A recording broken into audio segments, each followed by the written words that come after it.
নিয়ে গেল রে, নিয়ে গেল।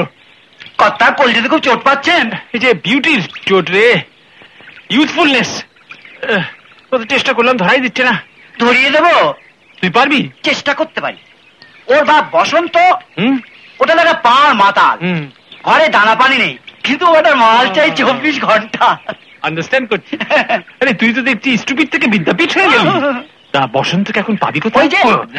বলাই একটা বোতল দিয়ে দে বাবা। আগের পাওনা মিটিয়ে দাও, তারপরে বোতল দেবো। আগের পাওনা? আগের পাওনা। শালা আমার সর্বস্ব বিলিয়ে দিয়েছি তোর এই আড্ডায়। আমার বউয়ের শেষ সোনার বারোটা পর্যন্ত তোকে দিয়ে দিয়েছি, যা তোর বউ পরে ঘুরে বেড়ায়। তারপরও বলছিস আমাকে মাল দিবি না? শালা বেঈমানের বাচ্চা, এখান থেকে যাবে না গলা ধাক্কা দিয়ে বের করে দেবো। আরে আরে হচ্ছে কি বাবা, হচ্ছে কি?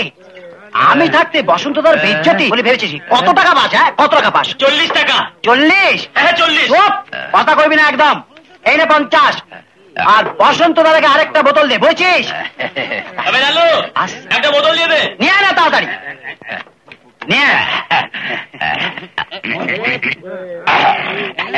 আরে আরে তুই তো আমার কলিযুগের কেষ্ট ঠাকুর রে যতীন।